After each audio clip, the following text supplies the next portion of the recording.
Hello बच्चों, यह जैसे दिया गया है कि in the figure shown the instantaneous speed of end a of the rod is v to the left, the angular velocity of the rod of length l must be. Clear है? तो देखो, सबसे पहले बात ये समझो कि यहाँ पे हम लोगों को अगर पॉइंट ए की वेलोसिटी दी गई तो सबसे पहले तो हमें बी की वेलोसिटी फाइंड करनी पड़ेगी।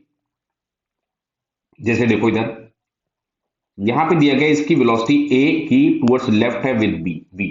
क्लियर? इसके दो कंपोनेंट्स होंगे। एक तो along the length of rod होगा, ये एंगल 30 है तो ये भी 30 होगा। इसको मैं ऐसा लिख दे रहा हूं, बाद में मैं वी ए को वी लिख दूंगा, वी ए कॉस 30, और यहां पे एक कंपोनेंट होगा v a sine 30। Clear? Similarly b की जो वेलोसिटी होगी वो बी की वेलोसिटी इस डायरेक्शन में होगी, अलोंग द सरफेस ही होगी ये। इसको कुछ हमने वी बी लिख दिया। अब देखो ध्यान से, ये वाला एंगल 30 है, ये एंगल 120 हो गया क्योंकि ये एंगल 60 दिया था। ये एंगल अगर 120 हो गया तो ये वाला एंगल भी हमारे पास कितना आया? 30। तो along the length of rod जो हम लोगों के पास ये भी आया, वो भी हम लोगों के पास मिलेगा वी बी कॉस 30, और perpendicular to the length of rod जो कंपोनेंट मिलेगा वो आपके पास आया वी बी साइन 30। क्लियर? अब देखिए ध्यान से। अच्छा, पॉइंट ए और पॉइंट बी की लेंथ ऑफ रॉड के अलोंग कोई रिलेटिव वेलोसिटी नहीं होगी। क्यों? क्योंकि along the length of rod, rod की लेंथ में कोई चेंज नहीं हो रहा है। समझो बात को, अगर वीबी की ये वेलोसिटी ज्यादा हो जाती तो ये वाला पॉइंट आगे जाने लगता, मतलब लेंथ हम लोगों के पास छोटी होती। और अगर ये कंपोनेंट ज्यादा हो जाता तो पॉइंट ए ज्यादा तेज आगे जाता, यानी लेंथ बढ़नी चाहिए, जो कि लेंथ कभी भी चेंज नहीं हो रही है।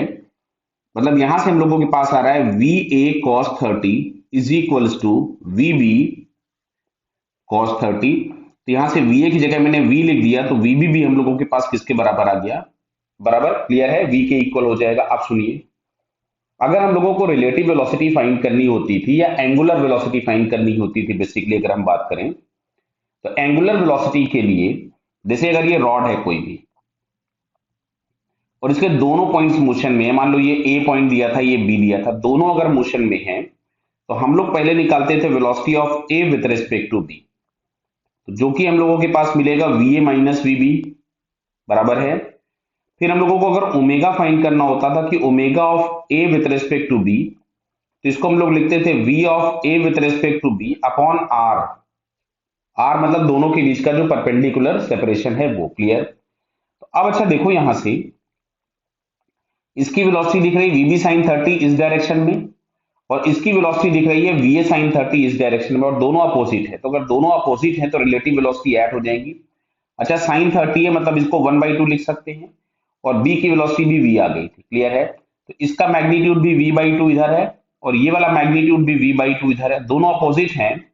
तो जो रिलेटिव वेलोसिटी होगी वो रिलेटिव वेलोसिटी ऐड हो गई, मतलब v हो गया, अपॉन दोनों के बीच का distance length of the rod के इक्वल होगा, मतलब डिवाइडेड बाई एल किया। तो जो भी इस रॉड की एंगुलर वेलोसिटी हम लोगों को मिल रही है दैट इज v/l,